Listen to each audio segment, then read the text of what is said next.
Hablaremos esta noche, atención, hablaremos de espiritismo.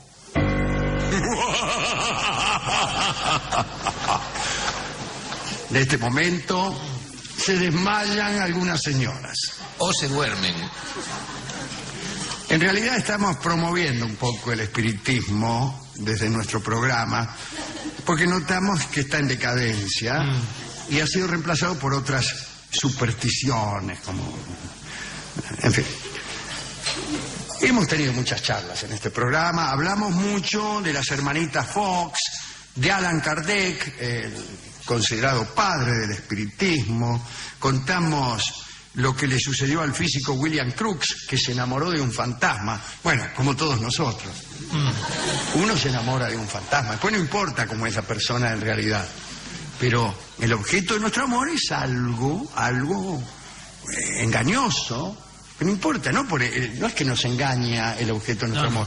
Nosotros vemos en la persona que amamos algo que la tipa no es, o que el tipo no es. Lo construye. Es, como dice alguien por ahí, el amor es un engaño compartido.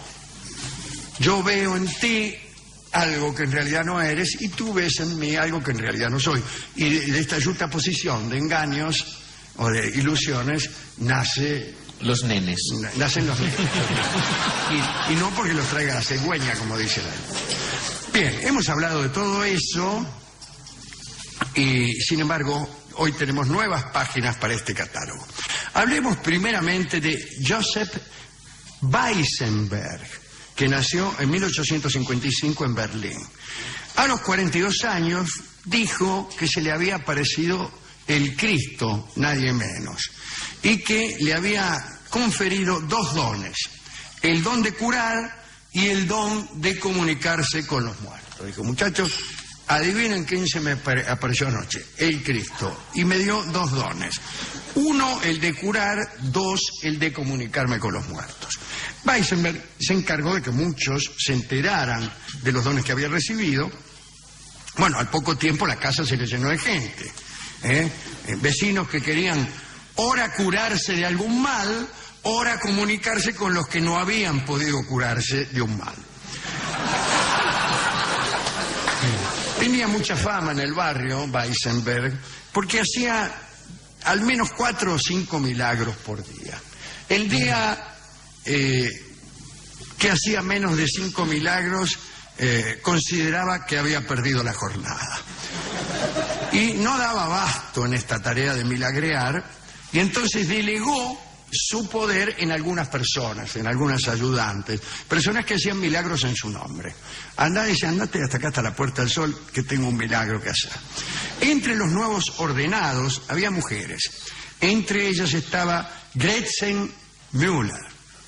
Gretchen Müller, conocida por sus predicciones, era la persona que hacía vaticinios.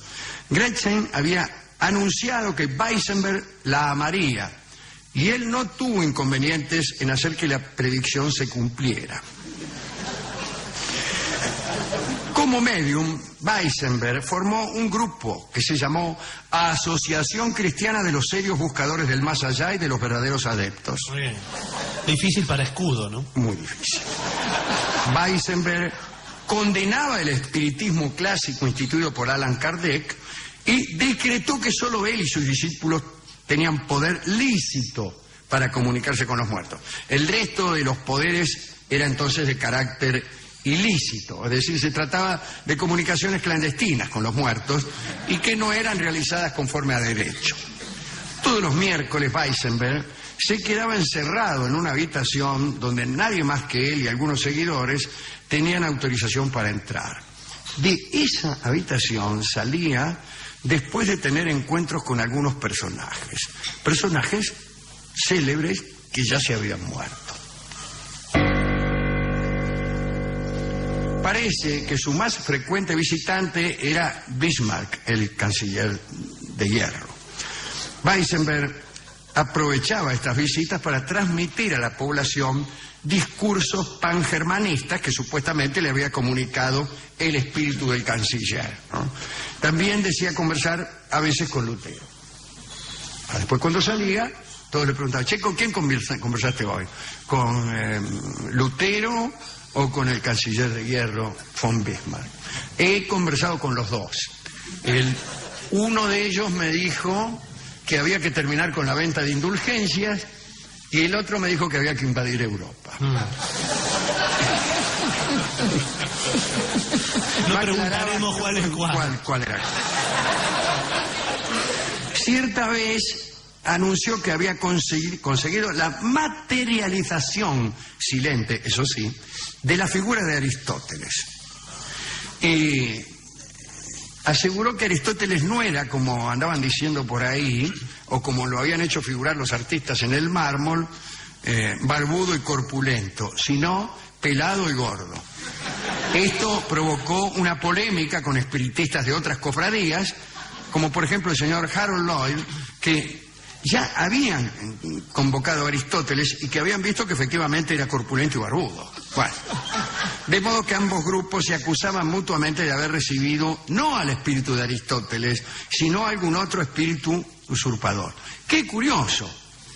Ninguno decía que no había tales espíritus y que todos eran inventos. Nadie decía eso. Todos decían, hay un fraude. Sí, se presentó un espíritu, pero era un espíritu trucho, usurpador, falso, y no el de Aristóteles. Usted viene y me dice, se me presentó anoche el espíritu de Aristóteles. Yo le digo, no. Pero no le digo, no hay espíritus que se aparecen a los señores. No, le digo, seguro que no era Aristóteles. Se habrá parecido otro. Qué cosa tan extraña, ¿no? O mejor, qué cosa tan extraña. Bien, Weissenberg se hacía llamar, entre sus seguidores, maestro divino. Presénteme sencillo, decía. Sí. Dígame, maestro divino.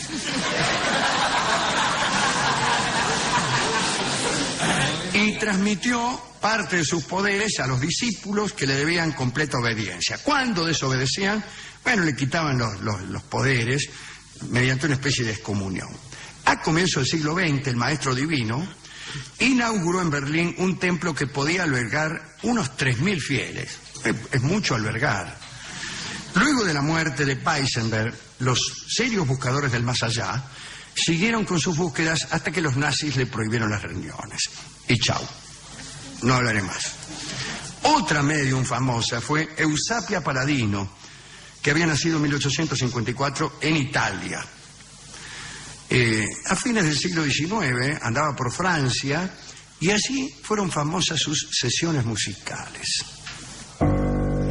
Es que Eusapia, ¿cómo me gustaría llamarme Eusapia? Era especialista en convocar músicos del pasado. Y los convocaba del siguiente modo. Había instrumentos solitarios en una habitación y de golpe empezaban a sonar solos, como si fueran pulsados por Chopin, por Beethoven, todos esos tipos, que no estaban, pero sí hacían sonar, no estaban visibles, venían los espíritus y hacían sonar los instrumentos. Bueno, cierta vez fueron a visitarlo de Fontenoy y Camilo Flammarion, que eran famosos astrónomos, qué sé yo. Bueno, incluso escribieron ellos después acerca de Eusapia. Bueno, un día estaban ahí Flammarion de Fontenoy y dice, voy a convocar a ver, dice, convoque a algún músico para que se toque algo. Aparece, bueno, voy a convocar a Beethoven, dice. Muy bien. Muy bien. Ese yo, de unos pases de ahí, de medium. Dice, a ver, Beethoven, dice, tóquese algo. Y empezó a tocar Beethoven. Y de Fontenoy, que era un violinista aficionado, se le puso a tocar a la par, agarró el violín y empezó... Se dio el lujo. Y Beethoven se enojó y se fue.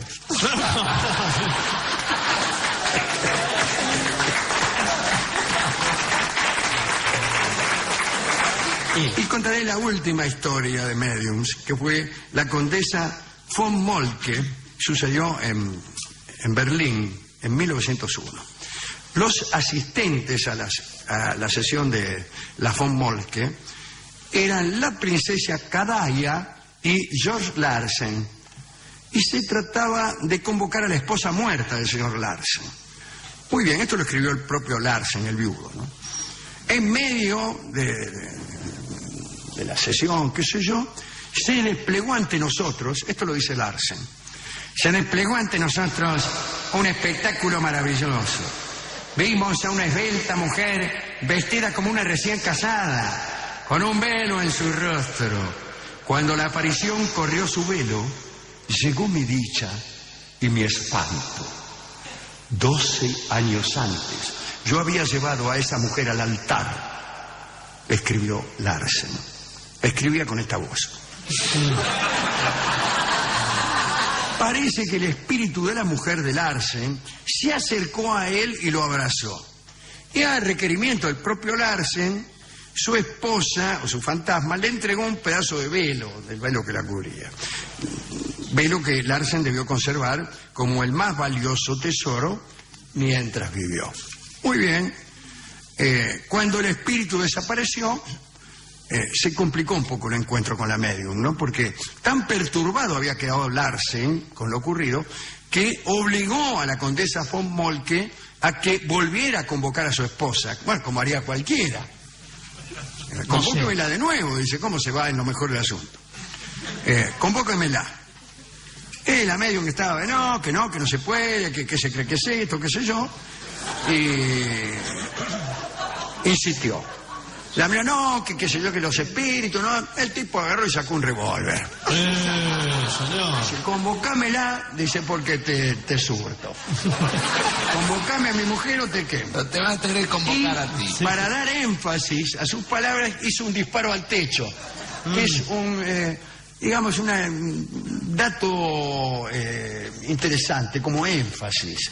Para el discurso, un tiro al aire. Sí, cada tanto. Para enfatizar. Cuando usted está muy convencido de lo que dice, saca un revólver y tira un tiro. Sí.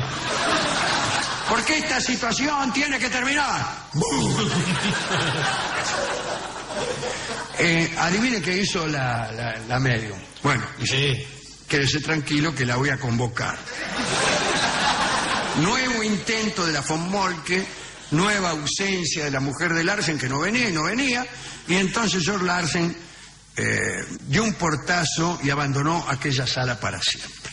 Fue a otras, amenazó también a otras mediums, y finalmente terminó detenido y lo condenaron a 1 año de prisión, acusado de amenazar mediums con una pistola. Ya se sabe que en Alemania la pena por amenazar mediums con una pistola intentando que esta persona convoque a nuestra esposa fallecida merece 1 año de prisión. Y lamentablemente no sabemos qué fue de él cuando salió de la cárcel. Si no, hubiéramos podido seguir contando la historia de Larsen, trasladándose de un espiritista a otro ad infinito, para volver a encontrar a su esposa. De todos modos, a mí la que más me gustó de estas historias fue la de esta señora que convocaba a los músicos, ¿no? Eusapia Paladino, a los músicos muertos. Bueno, por lo menos había buena música. Yo no sé cómo haría el truco. Cerraban era una cabina de madera, cerraban unos cortinajes. Yo no voy a revelar el método, pero sí el efecto, como sucedía. Y allí estaban los instrumentos.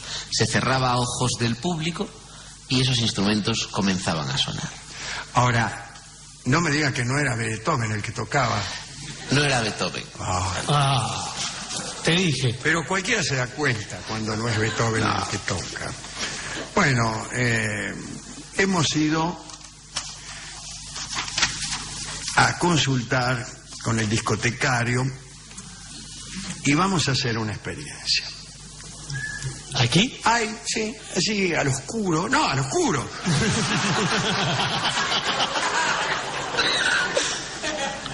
Un piano solitario y vamos a pedirle, buen pensamiento, hermanos, al espíritu de Luis van Beethoven que nos toque algo, que nos toque, por ejemplo, un alegreto, y si es posible, en la tonalidad de do mayor, Luis. Dale, Luis, dale, dale.